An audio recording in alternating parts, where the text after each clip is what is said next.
ఓం శ్రీ గురుభ్యో నమః. శ్రావణమంగళ గౌరీ వ్రత విధానం. వ్రత కథ. శ్రావణమాసం ముందు ఆచరించవలసిన వ్రతములలో మొదటిది ఈ మంగళగౌరీ వ్రతం. ఈ నెలలో వచ్చే 4 మంగళవారాలు మంగళగౌరిని పూజించాలి. పార్వతీదేవికి మరొక పేరు మంగళగౌరి. సాధారణంగా కొత్తగా పెళ్ళైన ముత్తైదువులు ఈ వ్రతాన్ని చేస్తారు.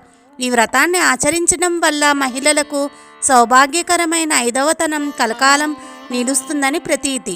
ఈ వ్రతాన్ని గురించి స్వయంగా శ్రీకృష్ణుడు ద్రౌపదికి వివరించినట్లు పురాణాలు పేర్కొన్నాయి. పూర్వం కృతయుగంలో దేవతలు రాక్షసులు కలిసి అమృతం కోసం క్షీరసాగర మదనం చేసే సమయాన అమృతానికి ముందు అగ్నిజ్వాలలు కక్కుతూ కాలకూట విషం పుట్టుకొచ్చింది. దానిని చూసి భయకంపితులైన దేవదానవులు పరమేశ్వరుణ్ణి శరణుజొచ్చారు.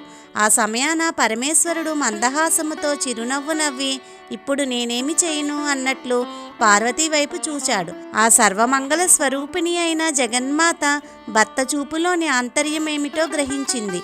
దేవతలైనా దానవులైనా మానవులైనా మన భక్తులే కదా, మన బిడ్డలకు ఆపద కలిగినప్పుడు మనము కాక వేరెవరు రక్షిస్తారు అని భావించి నిరంతరం స్త్రీల సౌభాగ్య సంపదను కాపాడే ఆ సర్వమంగళ స్వరూపిణి తన మాంగళ్య సౌభాగ్యముపై ప్రగాఢ విశ్వాసము ఉంచి లోక వినాశానికి కారణభూతమైన ఆ భయంకర కాలకూట విషాన్ని తన భర్త మింగేందుకు అనుమతి ఇచ్చిందని పురాణాలు చెబుతున్నాయి. అట్టి కరుణాంతరమూర్తి పార్వతీదేవి. అట్టి సర్వమంగళ స్వరూపిణి అయిన భవానీమాతను కొత్తగా పెళ్ళైన స్త్రీలు శ్రావణమాసం తొలి మంగళవారంతో మంగళగౌరీ వ్రతాన్ని విధిగా ప్రారంభించి 5 సంవత్సరాలు దీక్షగా ఆచరించాలి. అలా ఈ వ్రతాన్ని చేపట్టిన స్త్రీలపై శ్రీ మంగళగౌరి కటాక్షముతో వైధవ్య బాధలు లేకుండా వారి జీవితాంతం సర్వ సౌఖ్యములతో గడుపుతారు. పార్వతీదేవికి మరో పేరు మంగళగౌరి. శ్రావణమాసంలో వచ్చే 4 మంగళవారాలు మంగళగౌరి అయిన పార్వతీదేవిని పూజించాలి. మంగళగౌరి ఎక్కడ ఉంటుందో తెలుసా? పసుపు, కుంకుమ, పూలు, సుగంధాది మంగళ ద్రవ్యాలలోనూ ఆవునేతితో ప్రకాశించే జ్యోతిలోనూ కొలువై ఉంటుంది. చాలా కాలం క్రితం జయపాలుడనే రాజు మహిష్మతి నగరాన్ని పాలించేవాడు. భోగభాగ్యాలు ఎన్ని ఉంటేనేం ఆయనకు సంతానం కలగలేదు. ఆ దంపతులకు అదే దిగులు. ఎన్ని నోములు నోచినా ఎన్ని దానాలు చేసినా ఫలితం శూన్యము. చివరికి పరమేశ్వరునికి ఆ మహారాజు దంపతులపై కరుణ కలిగింది. పరమేశ్వరుడు ఓ సన్యాసి రూపంలో జయపాలుని నగరానికి వచ్చి అంతఃపురం బయట ద్వారము వద్ద నిలబడి భవతి భిక్షాం దేహి అని అక్కడి నుండి వెళ్ళిపోయాడు. జయపాలుని భార్య పల్లెంలో సంబారాలు సమకూర్చుకుని భిక్ష వేసేందుకు వచ్చే లోపలే ఆ సన్యాసి వెళ్ళిపోయాడు. ఇలా 3 రోజులు జరిగింది. జరిగినదంతా భర్తకు వివరించింది. రేపు ఆ సన్యాసి వచ్చే ముందు నీవు సిద్ధంగా ఉండమని భార్యతో చెప్పాడు ఆ రాజు. మరుసటి రోజు సన్యాసి రావడంతో మహారాణి బంగారు పళ్ళెంతో సహా భిక్ష వేయబోయింది. ఆ సన్యాసి ఆ భిక్షను స్వీకరించక, సంతానము లేని నీ చేతి భిక్షను నేను స్వీకరించనని పలికేసరికి, అయితే మహాత్మా సంతానము కలిగే మార్గాన్ని ఉపదేశించండి అని వేడుకోగా ఆ సన్యాసి రూపంలో ఉన్న ఈశ్వరుడు, అమ్మా నేను చెప్పబోయేది నీ భర్తకు తెలియజేయు. నీలం రంగు వస్త్రాలను ధరించి నీలం రంగు అశ్వాన్ని అధిరోహించి ఒంటరిగా నీ భర్తను నగరం తూర్పు దిక్కుకు వెళ్ళమను. అక్కడ అరణ్యంలో అతని నీలాశ్వం ఎక్కడ అలసటతో కింద పడుతుందో అక్కడ దిగి త్రవ్వమను. ఆ త్రవ్వకము నుండి ఒక స్వర్ణ దేవాలయం బయటపడుతుంది. ఆ స్వర్ణ దేవాలయంలో ఉండే అమ్మవారిని భక్తి శ్రద్ధలతో పూజిస్తే ఆమె మీకు సంతానాన్ని ఇస్తుంది అని చెప్పి వెళ్ళిపోయాడు సన్యాసి రూపి అయిన శివుడు. ఈ విషయమంతా భర్తకు చెప్పి ఆ విధంగా చేయసాగారు. స్వర్ణ దేవాలయంలో ఉన్న అమ్మవారిని జయపాలుడు ప్రార్థించాడు. జయపాలుని భక్తికి మెచ్చి ధనాన్ని ఇస్తాను కోరుకోమంది అమ్మవారు. నాకు ధనము వద్దు, సంతానము కావాలని అన్నాడు జయపాలుడు. అప్పుడు అమ్మవారు దీర్ఘాయువు వైధవ్యము కల కన్య కావాలనా, అల్పాయుష్కుడు సజ్జనుడు అయిన కుమారుడు కావాలా కోరుకోమని అడిగింది అమ్మవారు. అప్పుడు రాజు పితృదేవతలను ఉద్ధరించేందుకు కుమారుడే కావాలని కోరుకున్నాడు. అప్పుడు ఆ దేవి ఆ రాజుని తన పార్శ్వమున ఉన్న గణపతి నాభి అందడుగు వేసి చెంతనే ఉన్న చూతవృక్ష ఫలాన్ని నీ భార్యకి ఇవ్వు అని అంతర్ధానమయ్యాను. జైపాలుడు ఆ వృక్షానికి ఉన్న పండ్లన్నీ కోసేసరికి గణపతికి కోపం వచ్చింది. ఇందుకు ఫలితంగా నీకు జన్మించే కుమారుడు 16వ ఏట సర్పం బారిన పడి మరణిస్తాడని శపిస్తాడు. ఈ విధంగా కొన్నాళ్లకు జైపాలుని భార్య ఒక కుమారుడిని కన్నది. ఆ కుర్రవాడికి వయసొచ్చింది. వివాహం జరిగితే కుమారుడికి ఆయుష్ పెరుగుతుందోమోనని భావించి కుమారుడికి వివాహం చేద్దామని భర్తతో అన్నది. కాశీ విశ్వేశ్వరుణ్ణి దర్శించి వచ్చాక వివాహం చేద్దామని చెప్పి తన కుమారుణ్ణి అతని మేనమామతో కాశీకి పంపించారు. త్రోవల వారు ప్రతిష్టానపురం చేరారు. అక్కడ వారిద్దరూ ఓ సత్రంలోకి ప్రవేశించారు. అక్కడ కొందరు కన్యలు ఆడుకుంటున్నారు.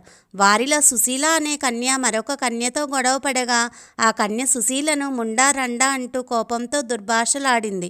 అప్పుడు సుశీల, మా అమ్మగారు మంగళగౌరీ వ్రతం చేస్తుంది కాబట్టి మా కుటుంబంలో ఎవరూ ముండలు రండలు ఉండరు అంది కోపంతో.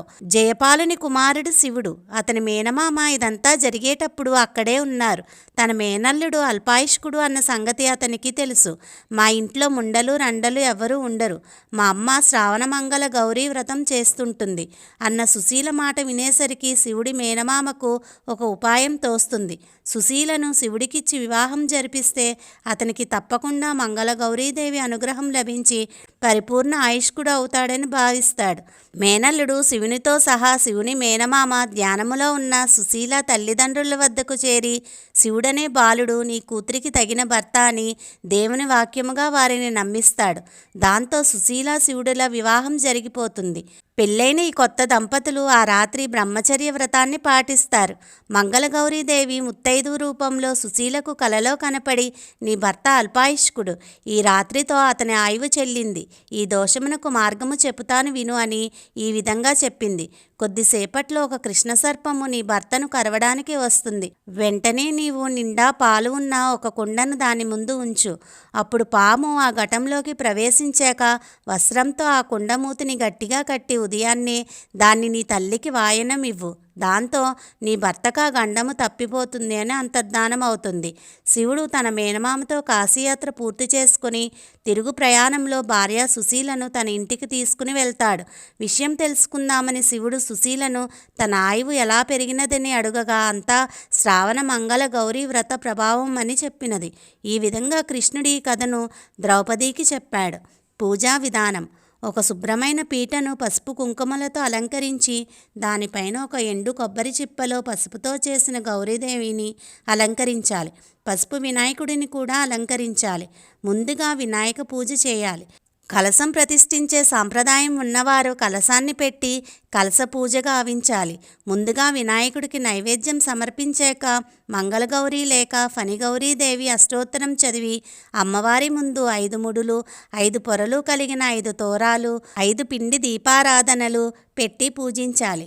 పూజ పూర్తయిన తర్వాత అమ్మవారికి నైవేద్యం పెట్టి హారతి ఇచ్చి అమ్మవారి దగ్గర పూజలో పెట్టిన ఒక తోరం చేతికి కట్టుకోవాలి. పిండి దీపారాధనలు కూడా ఒకటి అమ్మవారికి, ఒకటి మనకి, మిగిలిన 3 ముత్తైదువులకు తాంబూలంతో పాటు ఇవ్వాలి. వ్రతం చేసుకున్న మరునాడు కూడా అమ్మవారికి హారతి ఇచ్చి నైవేద్యం పెట్టి యథాస్థానం ప్రవేశయామి పూజార్థం పునరాగమనాయచ అని అమ్మవారికి ఉద్వాసన చెప్పాలి. అంటే అమ్మా నీ స్వస్థానానికి వెళ్ళు, మళ్ళీ పూజకి మమ్మల్ని అనుగ్రహించు అని అర్థం. అంతటితో ఒక వారం వ్రతం సంపూర్ణమవుతుంది. పసుపు కుంకుమల సౌభాగ్యం కోసం, సత్సంతానం కోసం, అన్యోన్య దాంపత్యం కోసం మంగళగౌరీ వ్రతాన్ని చేస్తారు. హరి ఓం తత్సత్. స్వస్తి.